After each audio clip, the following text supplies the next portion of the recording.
here's an old term. Action turns knowledge into wisdom. And the fires of creation is that process of action turning knowledge into wisdom.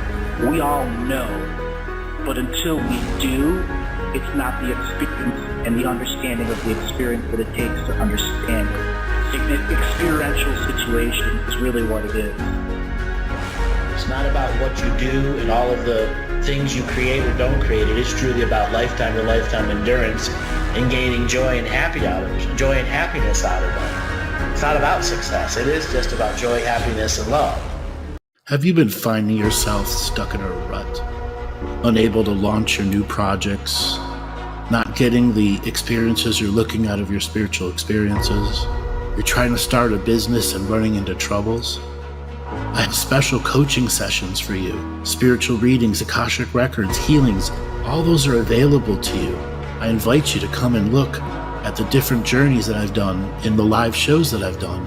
I'm inviting you all to come on the journey, expand your life, expand your willpower, learn more about sovereignty. We also have the Living the Mystical Life monthly membership. It's a new relaunch of the system where you get all of our live webinars and get access to our Discord server for our live shows. Go to the website, andrewbartzis.com, for more information. Come and join our community, inviting you all to come on this journey as we expand to the universe of the Great Awakening.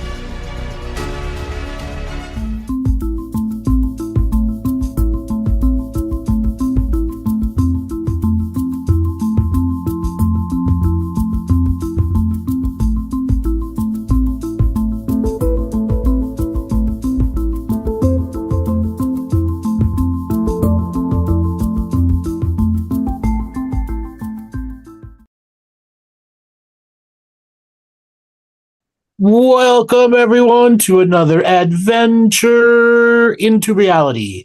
I'm your host, Andrew Bartzis, the Galactic Historian. I'd like to welcome each and every one of you to another live show. Today is a live call-in show for the first hour. The second hour, we will be moving to our members area. And if you want to be in the members area with all the additional content, the connectivity, the interconnectivity, and the private teachings that come with it, come and join my website, andrewbartzis.com, and sign up for the membership. We're also having our live event coming this August 9th through the 12th in Amity, Oregon. You go to my website, andrewbartzis.com/shop, and you will see all the information there for the event. All right, we are going to take our first caller. Brian, signal to unmute. Brian, are you there? Oh, you're unmuted, but I still can't hear you.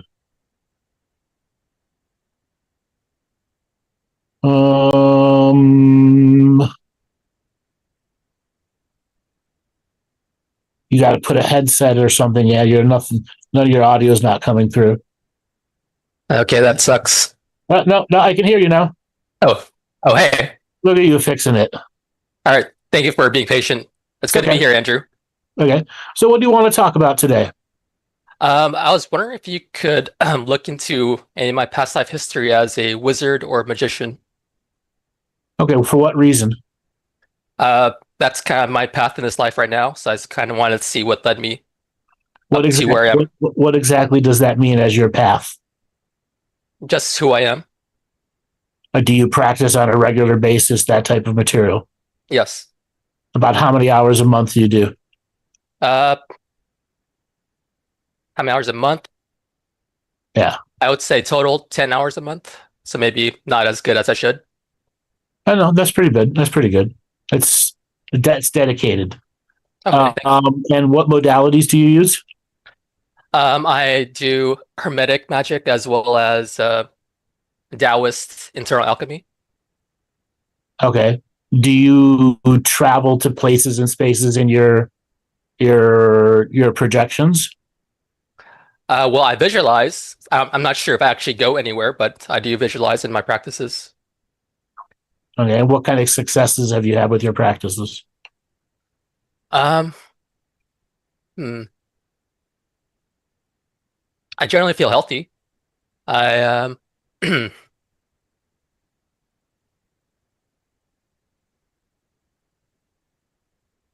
I feel like I am becoming more in control of myself as well as my Okay. future. So when people ask me about wizarding and shamaning, stuff like this, the reason I ask these questions is there's a specific form of manifestation when you ask about skills, particularly from past lives, because we can summon skills to us from past lives, but we still must put significant effort into them.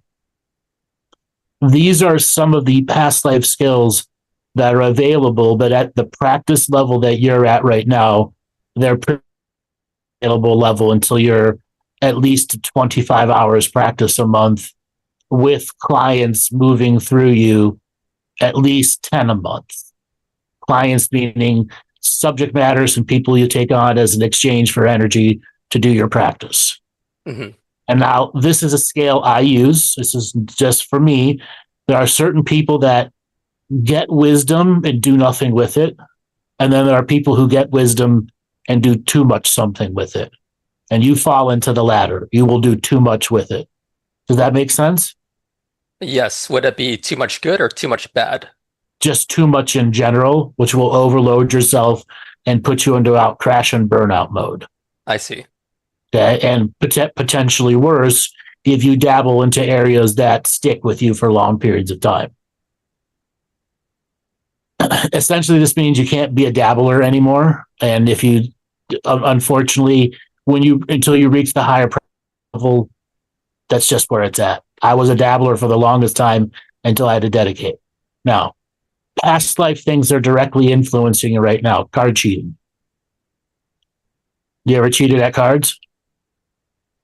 Cheated at cards? No. Yeah. Do you have a group of friends that can do a card night? No. Do you have groups of friends?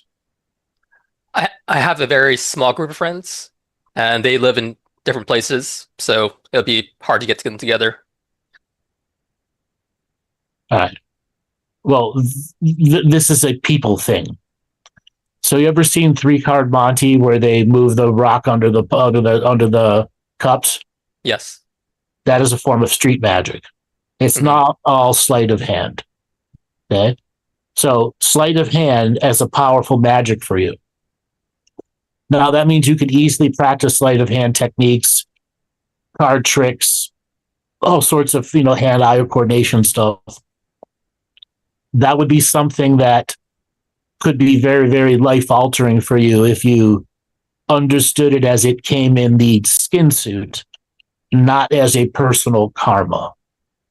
There are personal gifts or energies or past life things. This is something that's solely from your lineage. Your mother and father, their mother and father, 25 generations back, all had that sleight of hand magic energy as part of their DNA skin suit. Well, my father was a gambler. I'm not sure if he cheated or not, but it's possible. Well, he could always just use his skills to stop others from cheating him. Okay? So it goes both ways. Okay, it's not always about ripping everyone off. It's the magic of. Okay. All right. So your father was a gambler. Good. All right. So the next thing I wanna connect with is hunting. Okay, you spent countless lifetimes in countless indigenous perceptions as a hunter. Okay, that's a solo hunter, a pack hunter, spear hunter, bow hunter, gun hunter, hunt, hunt, hunt, hunt, hunt, hunt, hunt. Well, that would mean you need to go learn hunting skills, tracking skills. You would become ungodly good at it if you put serious dedication to it. And I said ungodly good, but it would become, a whole entire life change for you. Definitely. Including the killing and eating and harvesting of the animal. Okay. Yes. Okay. The third thing, Let me translate it the right way.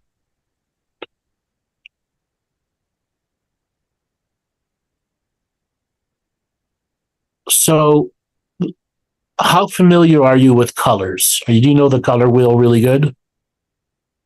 Barely, I think. Okay, you've seen in video games where they want you to adjust your color settings in that pie chart, you know, that chart, what I'm talking about? Yes.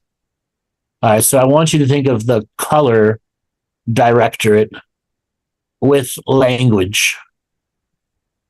It's something from your Lemurian times where words have color inside the negative space.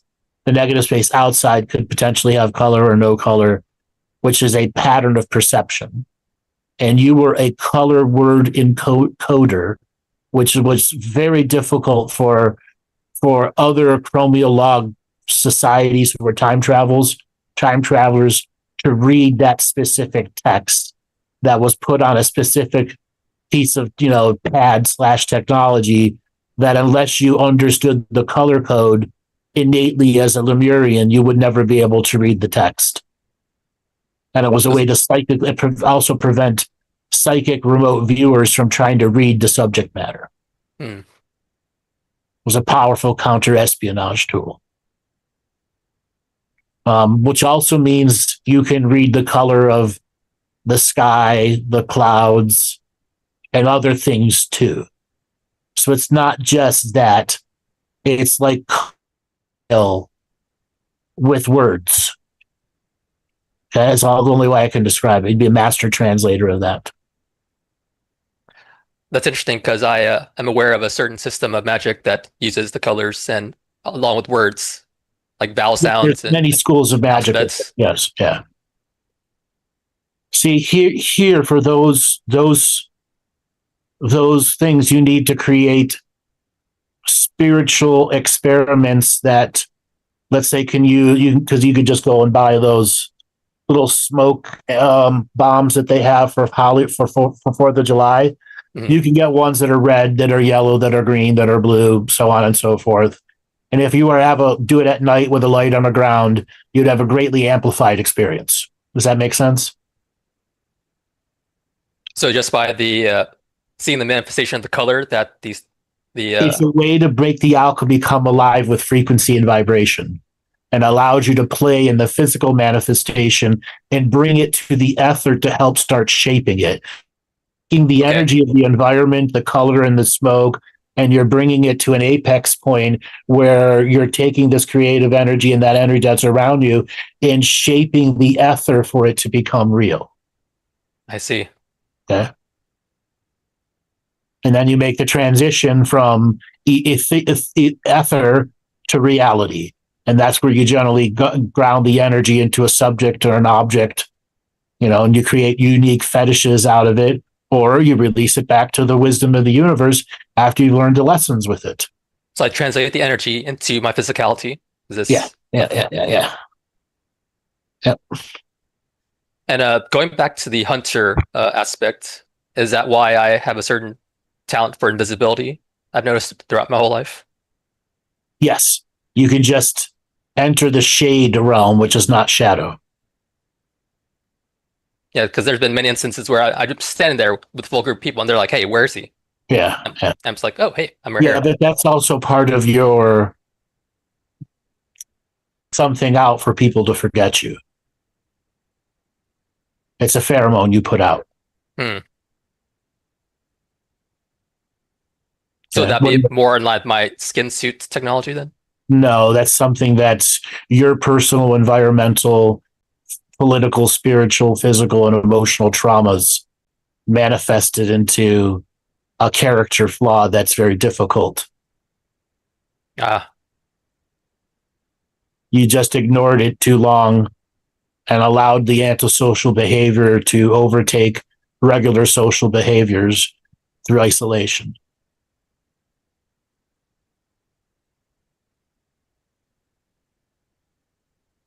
And I'm guessing this would have to do with my childhood. Yes. Yep, that makes sense. Okay. What happened in your childhood? Maybe typical typical story that parents fighting all the time in the house, not wanting to cause any more. I guess I didn't want to cause any more pressure or put any more pressure on them as they were already having a bad time of it. So it kind of made sure I didn't cause any trouble, so to speak. Where did you grow up? In Texas. Texas. And was it a small town or big town? It's a big town. Okay. But I lived, I guess we lived in the suburbs more area. Okay. But you could just get to the city if you needed to by bus? Right, or driving there. Yeah, okay. All right, so that is a specific form of generational trauma. The parents who argue all the time. Did they get violent? Yes. Okay. That right there is a trauma on you that if you intend to practice any of this material above what you're at right now, you have to deal with that. It will absolutely be used against you right out of the gate if you try to do any kind of advanced work. Mm-hmm. Okay. And there are other traumas attached to that aren't about the violence. It's the nightmare realms you would go into afterwards, which I think you've pretty much blocked out, other than there were nightmares and I quickly forgot about them.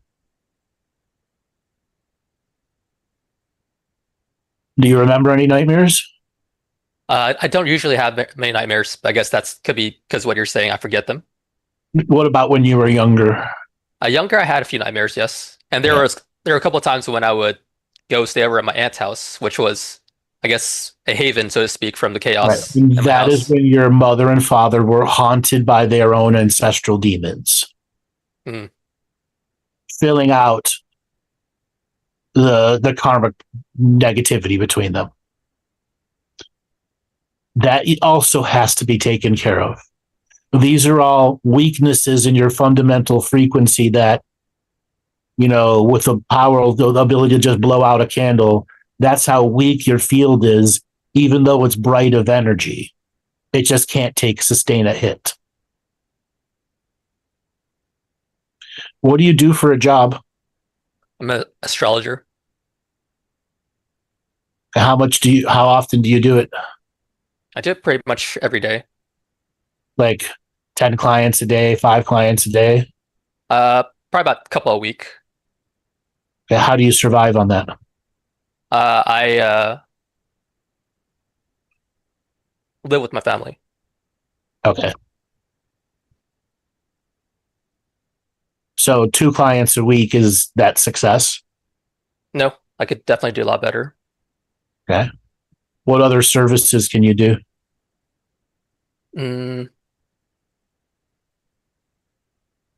I could do healing, but that just never resonated with me to be a healer. How old are you? I am 40.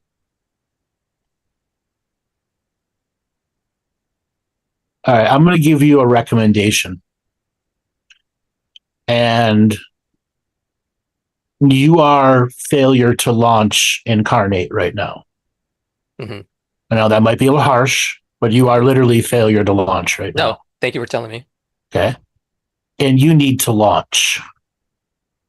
And you got to stop whatever has held you in place, whatever is holding you at not launching. You got to light the literal fuse in your own butthole. Okay. Mm-hmm. In today's society, for somebody who wants to get to work, being a healer is not the same perception as it was 15 years ago. Okay. A healer can be many things, from verbal to physical to emotional to astrological, etc. The single field of astrology that you have will never really make you money without significant investment into a website infrastructure and all the things attached with that.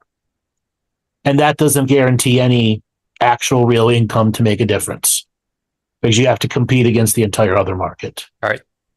Okay. Which means pie in the sky dreams can't happen.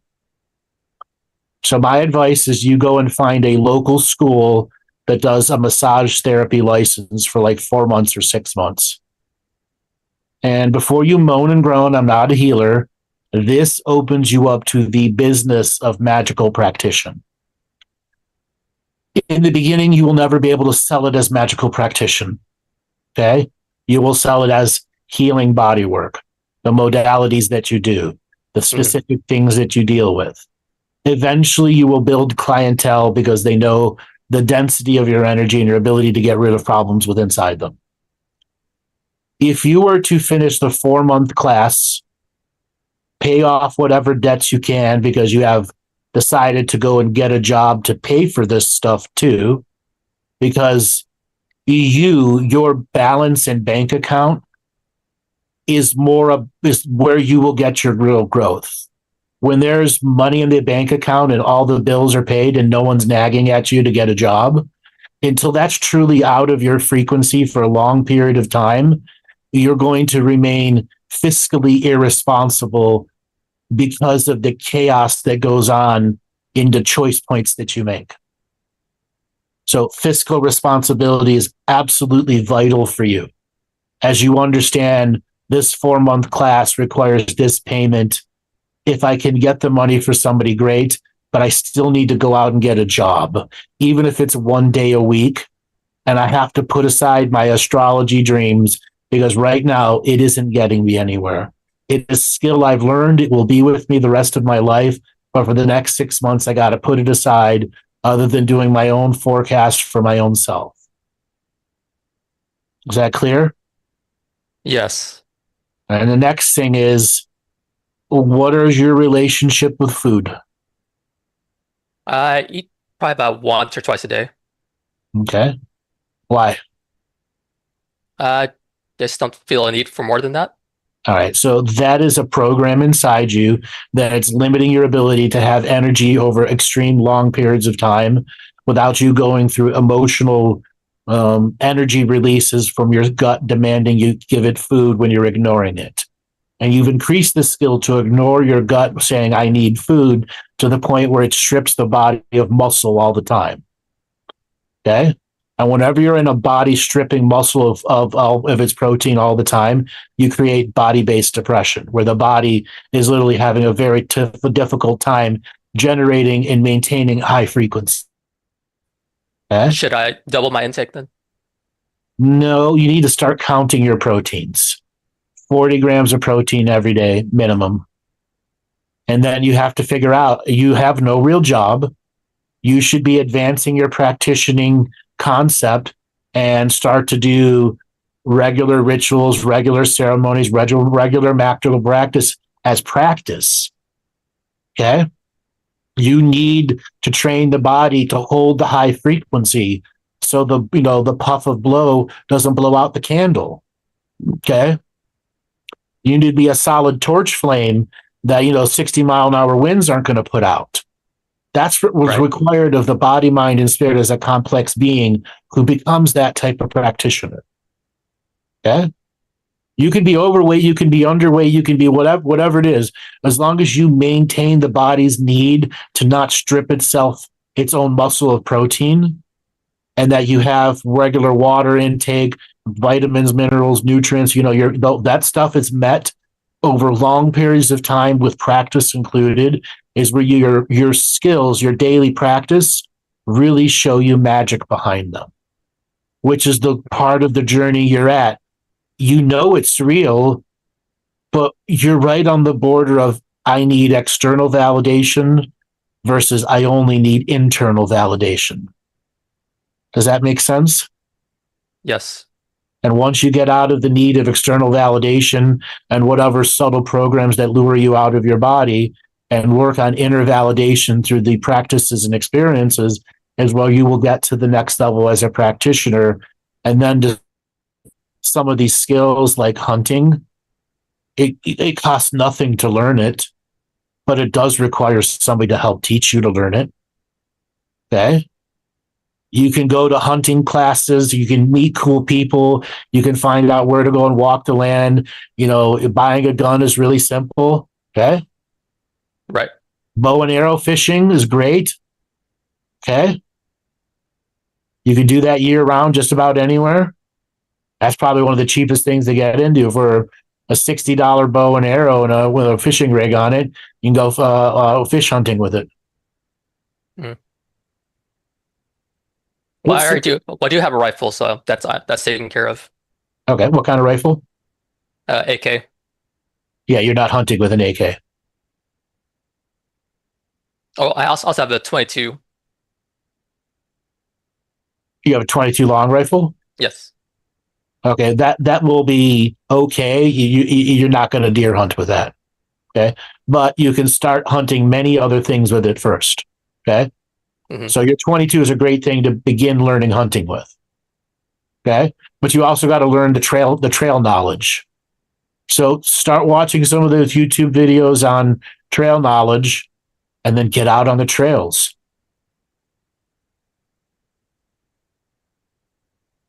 Where did you say you lived at? Texas. You're in Texas. What part?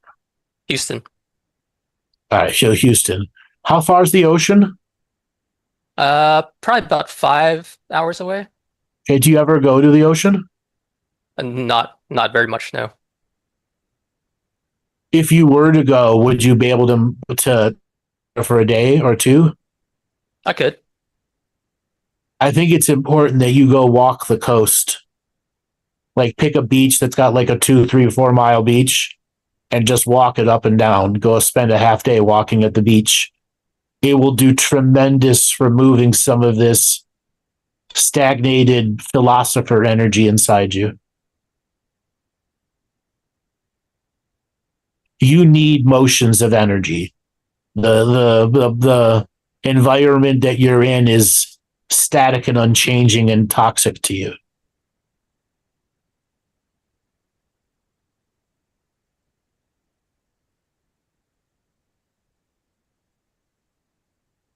Did you have any other questions? If I could ask one more question. Sure.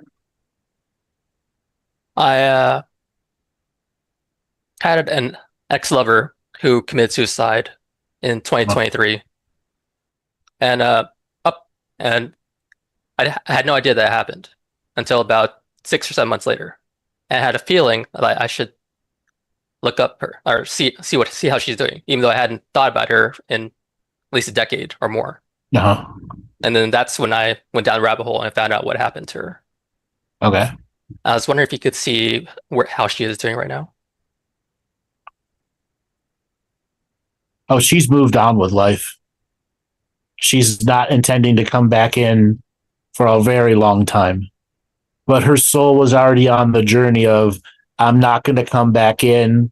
I did these last set of lives out of respect for the soul families that I was with.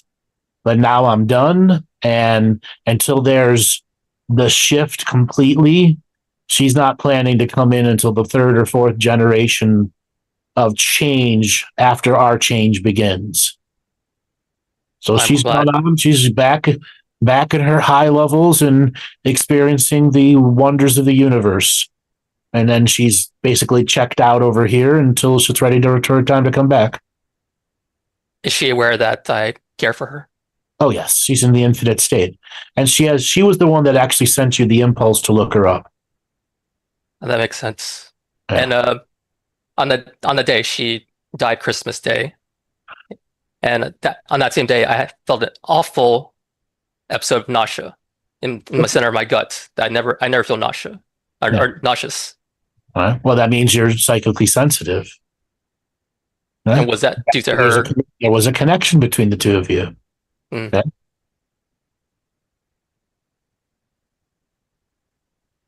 Could she have been a really special person for you? I think so. What happened? I was with someone else at the time. Yeah. And then when I reached out again when I was available, she didn't want to, so which was fair. Okay. Which is the nature of how human lives work. Were Right. you supposed to meet in the fetus in the womb plan? Yeah. It didn't work out though. Okay. And then when it's time for her to pass on, that was a closing of that potential portal. Mm. What kind of exercise do you get? I do a lot of push-ups and jumping jacks. Why push-ups and jumping jacks? Uh, they're simple and you can do them anywhere. Okay. That's a very mono thinking style of training. True. Is it because you're that closed up and you just use that as pushing away of the loud energies of the parents? No, I don't think so. I generally just like to do them. Okay. So you're really saying you don't do push-ups or jumping jacks to blot out whatever they're doing. Well, my father's already dead. He passed away already, so Okay. no more of that. No more meltdowns like that. Right. Okay. Does your mom burst in on you or does she give you your privacy? Privacy. Okay. So part of your prescription is you need to socialize.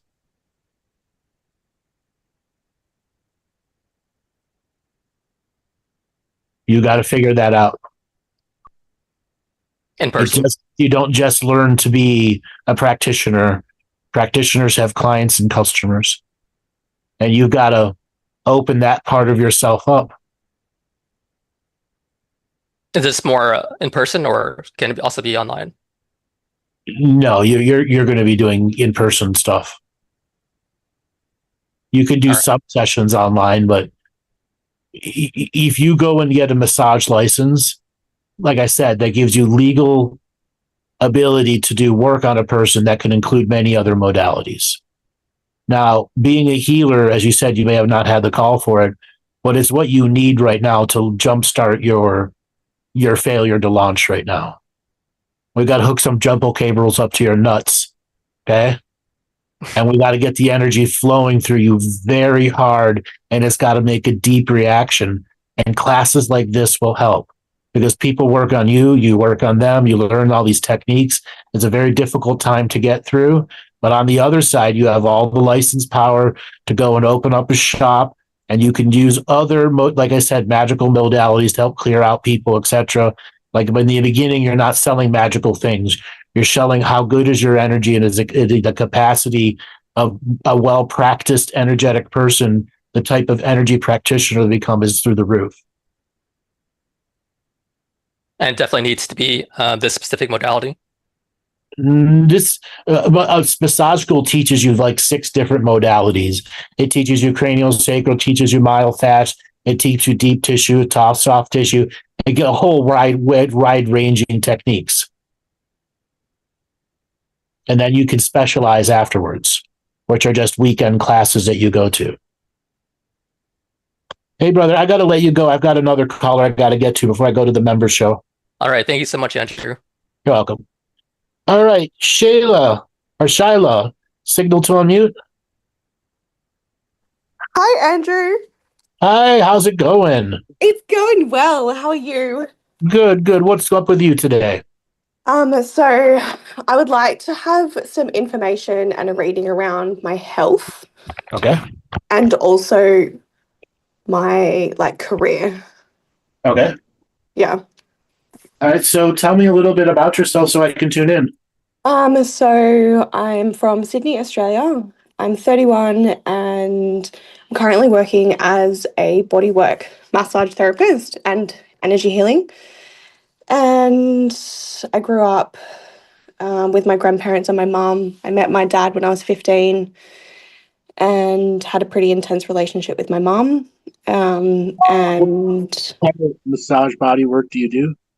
I'm a light language. My light language is kind of what I use my bodywork with.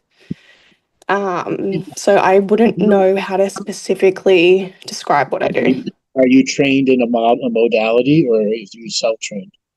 So I was trained in normal massage therapy like 10 years ago.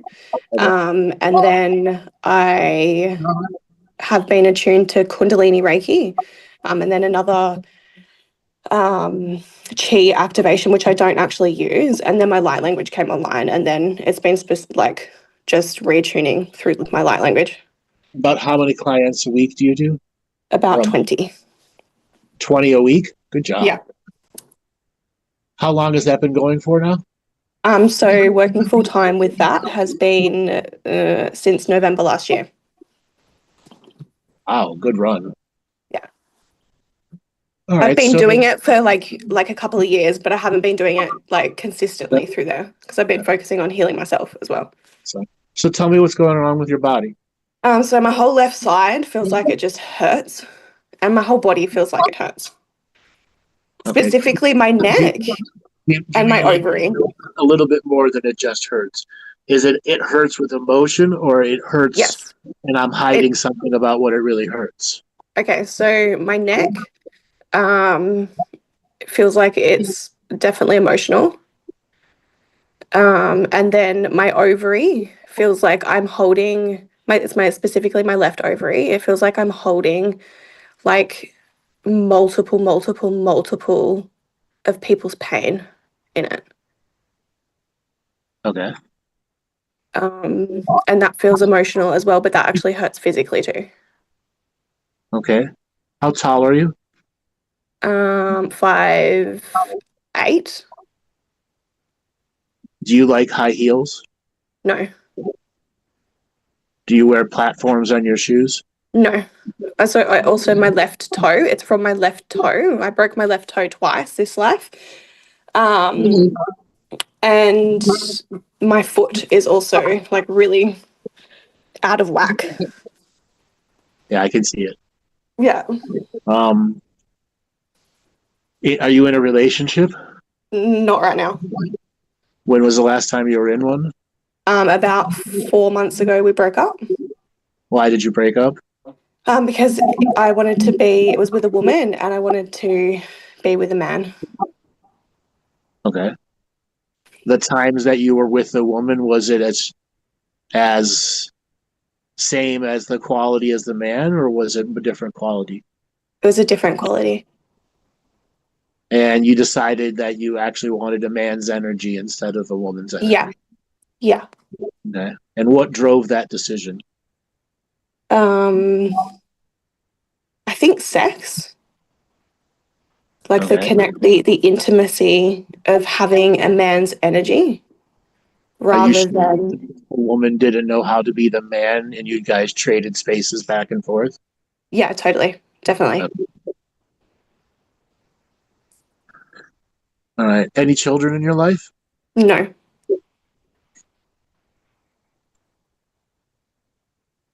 All right. Do you see energy? Yes, and feel. All right. So I'm going to do a little technique with you.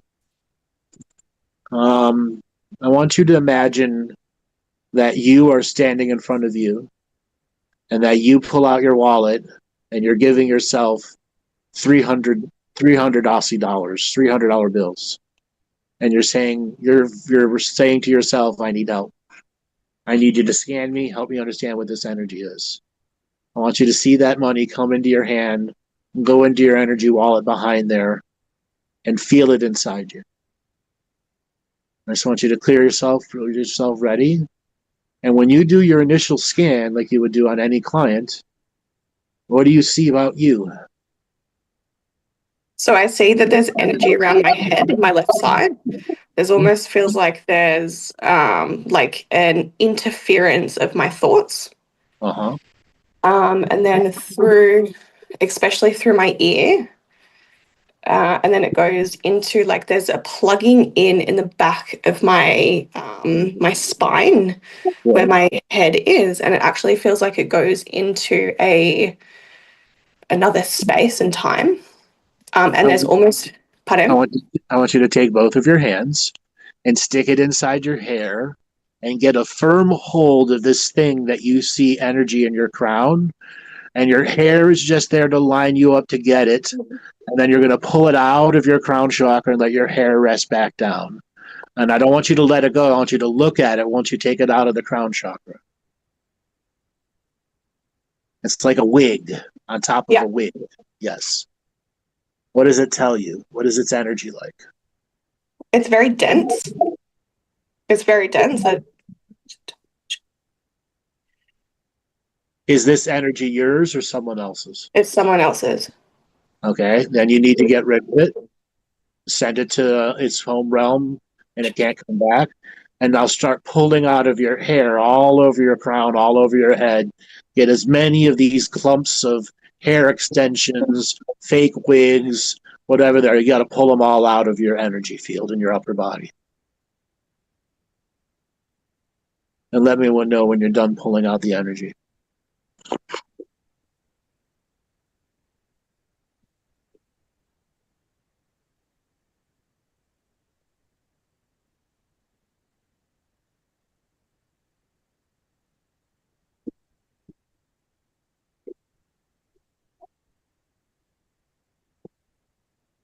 Oh.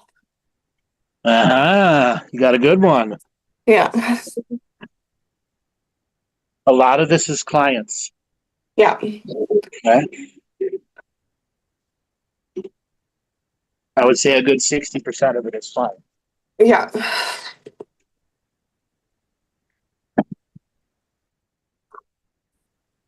Didn't think there would be that much there, did you?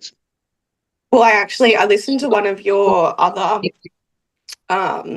with another caller, and they did like with the hair, and I did it then, and I got all of this stuff out of my hair that I didn't realize was there. Obviously, I didn't do. Oh, that feels way better. Whew. Okay. Yeah. I want you to go over your ovary now. Yeah. I want you to put all your fingertips touching your thumb. Okay, that makes that pattern. And hover over your ovary and slowly open and close the fingers touching the thumb until you create a sucking action that's going to start pulling out needles from your ovary. And it's going to be 25, 30, maybe even 50 of these inky, blacky, weirdy, needly things coming out. Fluid will come out of it. Don't worry about the energy fluid. It's just there as a distraction. It's just the hard pieces that have to come out. You may feel like you have to throw up at times doing this.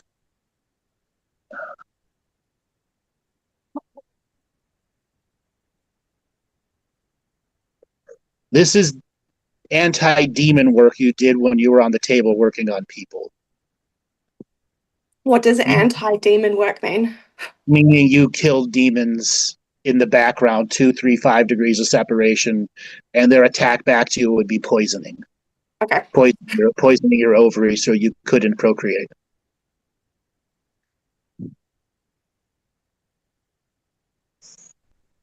You know people are haunted, right? Yeah. I can feel it and I can see them. Right, they Well, may I not can't be see haunted, them. right? They may not be haunted where they're in front of you, but when they get home, they're haunted again. Okay. And sometimes our work like you, gets screwed up by these demons who jump back into the body, and then they make them go back to you and start watching you from a distance. Okay. Okay? That's what this energy coming out is. So how do I stop that?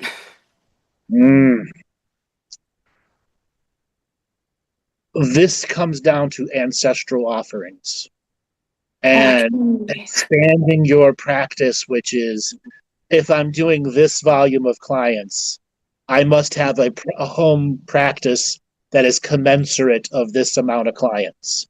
Yeah. And it must reflect in my price if I'm undercharging. Yeah. What do you charge?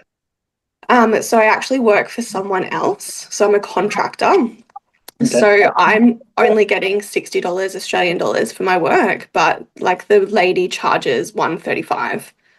And that's just my body work. When I do energy sessions, it's $150, which is still not the work that I do. It's still not equal exchange, and I feel it in my body. Sure. But your best bet is to switch to 90-minute sessions. Yeah. Have you ever learned myofascial release? No, but I know that I do it. You need to go take the myofascial release classes. Okay. You're going to learn stuff about the fascia electricity that's going to blow your mind, and your Yeah. specific skill set will work with it like two peas in a pod. It'll be absolutely perfect for you. Okay, cool. Okay. Yeah. You could start with a weekend class that gets you into level 1 and start incorporating it into your stuff right away. You can watch stuff online, but actually go to a class. Okay. And that's $140 an hour. Easy. Okay. Okay. Yeah. Or you do 90-minute sessions. You're going to discover a lot of people can't get relaxed in that hour. Yeah. And your work is minimalized. Yeah. But there's more going on with your energies here. This isn't just client saturation. This is, have I reached the pinnacle of what I can do? This is what the energy inside of you is. Does that make sense? Yeah, totally. Why have you got yourself to this point without bringing in anything new? I feel like I'm scared. Of what? People's judgment. That still matters to you now? Yeah. Why? It shouldn't matter to you at all. So it feels like when I was little, my parents judged heaps of people, and the little version inside of me is scared that she's gonna get rejected. By who? Other people. Has anyone rejected you for your doing the work you've done the last year? Yes. Okay. Did it hurt? Yes. Okay. Did you survive it? Yes.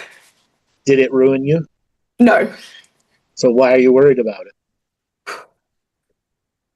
Yeah. Okay. These are the irrational things our programmers want us to engage in. Yeah. Okay. You really have to work on ignoring and letting go whatever it is about that subject matter. That's just mom and dad trauma left over. Yeah. Okay. You Yeah. already had a very high success rate, averaging 20 clients a week. That's a lot of clients. Yeah. Okay. That puts you at a top practitioner level. That Yeah. also means you need to have a private practice that's reflective of that. Yeah. What do you do for your own private practice?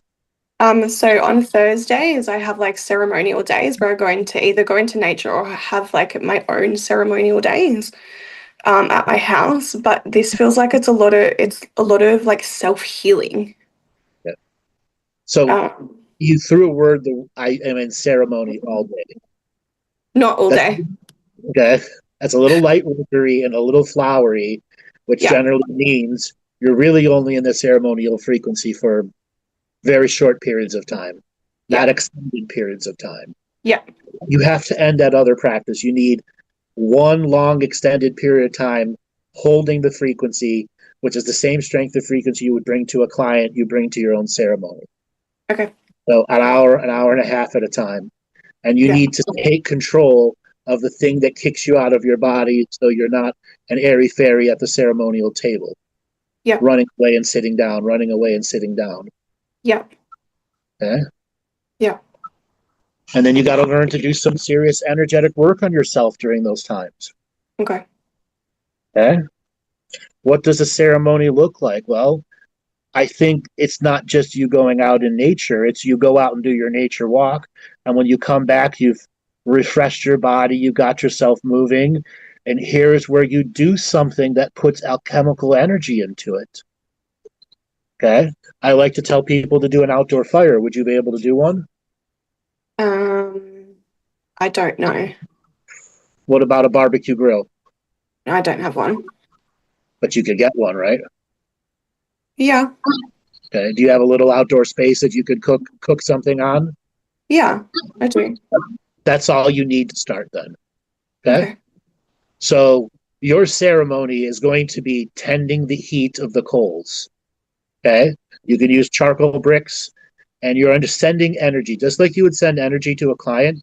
You're sending energy to those coals. Yeah. You could also pray over the bag of coals the week leading up to your ceremonial time. So there's always prayer energy in those bags of coals. Okay. And then once you get yourself hot and you've sent energy and you've really felt the surface of the heat and connected with that, you can start cooking something on it. And it doesn't matter what you're cooking. It could be vegetable skewers, it can be anything. Anything that you cook on a grill. Okay? Yeah. Preferably slower cook, so it gives you that hour of being present and sending energy, continuous energy to the coals, and for you to open up and what's called tell your story to the fire. Who are you? What are you? What have you gone through in life? What are the great lessons you've learned? And see it like a friend you haven't spoken to in forever and you want to tell them everything. Yeah. That's learning how to make fire your first shamanic experience. Okay, through the use of food, through the use of the creative prayer energy that going into at the time, and then culminating into telling your story. Most people cannot tell their whole story in the first couple ceremonies. It takes time, and sometimes you even got to prepare. Like these are high school memories that I haven't thought about in forever, but I want to bring it up with the fire because there's good feeling in that for me. I want to show the fire more than just the bad shit I've been through. I'm not there to emotionally dump on the fire, but if I have to, not only can the fire handle my dense energy, it can help me burn it away. Yeah. Okay? Now, if you get something that has propane in it, propane is the focus of your prayer. If it's wood, whatever it is, you have a reserve of fuel, and that's what you're sending your prayer energy to. Okay? Yeah. And if you get that as a regular cycle, like let's say you say every Thursday, and you're gonna say, all right, I need to practice Tuesdays and Thursdays. Yeah. Okay? So the couple day lead up, you're sending prayer to whatever the fuel source is going to be. Preparing the environment is very important. Okay. And how do you prepare the environment? The same way you would energetically clean your space. Yeah. Verbalize the removing of negative energies, asking the ancestrals to get in. As I told you before about ancestral offerings, here's once you learn to do ceremony, you can bring offerings to the fire that invites other positive ancestors to witness you telling your story because you're sharing it in heartfelt joy, and then they share back through wisdom, inspiration, and dreams. And you can create offerings that you regularly give to the land on a regular basis, and that will lure more of the positive ancestors to help do your work in the astral world where you don't have to be fighting everything all the time. Yeah.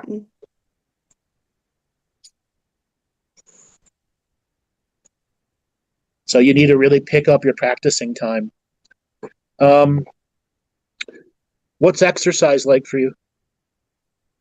So it comes and goes. I bushwalk, and like the past 3 weeks I've really been like, okay, like I'm doing my yoga, not heaps. And then I've been doing weights, and that's really it. So what's challenging you in finding balance with that? The amount of clients? Yeah. And I feel tired. Yeah, because you are tired. Do you have Yeah. access to a swimming pool? No. So there's no community pools anywhere, places you could go and swim? Oh, yeah. And I can go in the ocean. Okay. It's important that you get swimming energy. The Okay. motion and weight of water is a powerful tool at pulling this negative shit out of you, especially like the stuff that was in your hair. Mhm. Okay? That stuff's going to build up on you really fast with 20 clients a week. Mhm. It's just background negative ectoplasm building up around us. Okay? Getting once a week, getting to the ocean, getting to a place where you can just dive into have that cold water feeling that shocks the body, and that shocking of the body breaks a lot of the static energies that are around you. Mhm.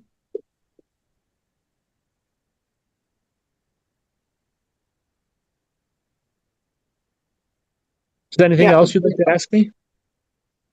So in my actual sessions, is there any way that like I can so what you're saying about like in my sessions, do you have any like feedback, or what is it that I actually am doing? I know that sounds really like weird, but like You You waver back and forth between being a person that can weave an energy that sticks to somebody that can reach in and pull out, reach in and pull out, and then put in energy in mass scenarios. But because you waver between the two skill, you're not mastering either one, when you'd have to learn to master each one simultaneously. So you have all the potentials of being a healer at a very high level. The only thing that's holding you back is your adventure to practice more. You have a rigid outlook on how it's done. That rigid outlook is holding you back. Okay, so how do I shift that? You gotta put a note card up that says, try this on the feet, try this on the buttocks, try this on the shoulders. Okay, don't be all light touch. You have a massage background.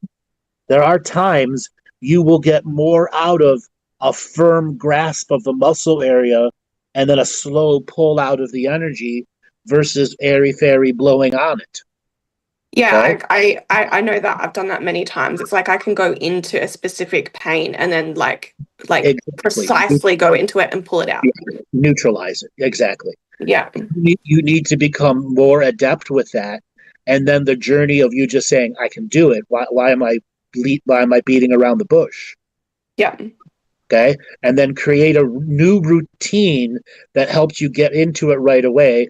That's right now. You're not really trusting your diagnostic skills. Yeah. Okay. Yeah. You just got to get in there. And most people that come with us, you're not going to be able to do enough work to fix them ever. Okay. Yeah. Just enough to give them quality of life back. Yeah. That's the value of energy you've got to be able to assign to each set of clients. Why am I doing this whole routine that wastes all this energy? Let me just get into the deep and powerful skill sets so I can set the body up to receive it. Yeah. Okay. And then also like with what you were saying, is there anything like protection wise or anything like that I can assist myself in not having the attack afterwards, other than just the ceremony and like leveling up that practice? They're not attacks. Okay, cool. This is something you're perceiving outside of time. When you're doing the work, you're actually fighting the demon, but you're always doing it in no time. And it's not technically you. It's a healer, high frequency strand who was contracted to remove these energies and enforce a short period of time where it can't just jump back in. Okay. Okay? Because you know there are certain clients who reverse the healing. And there are other clients, they're part of their contract with you is you hold protective space over them while they're trying to integrate the healing. Yeah. And you have a collection of other powerful beings that work with you, but you don't actively work with them, call them on them, and interact with them during your healing process. Should I be? Yes. Okay, so how do I do that? There should be an internal dialogue that talks about that why this hand position like this does this, and this does this, and this does this, and getting that internal dialogue flowing, where it's going to start opening up new hand positions for you to do that stack and move energy around and can overwhelm a negative experience in a body that's time-based. Like somebody that's been sexually abused, you can take it out of them as a section of time and replace some of the energy so they have a little bit stronger neural pathway to be in the body. Yeah. Okay? Yeah. So you need the narrator's voice of your totality experience of a healer. And I'll give it that term, the narrator's voice. Okay? The narrator is on your side. The narrator is not competing with you. The narrator is you, but it is a way to create the internal dialogue of multidimensional perceptive healing that allows the other dimensions to say, if you were to put your hand here and hold that energy in this realm, it will be a much more massive release. Yep. Okay? You need to start trusting those voices and start working with them actively. Okay, cool. Yeah. All right, darling, I got to let you go. We've got to call Thank you, darling. today. It was great talking to you. Great talking to you too. You're welcome. Go out and have a good day. Thank you. Thank you. All right, everybody, it is time for us to switch over to our member show. If you'd like to join us for the member show, you go to my website, andrewbartzis.com, and sign up.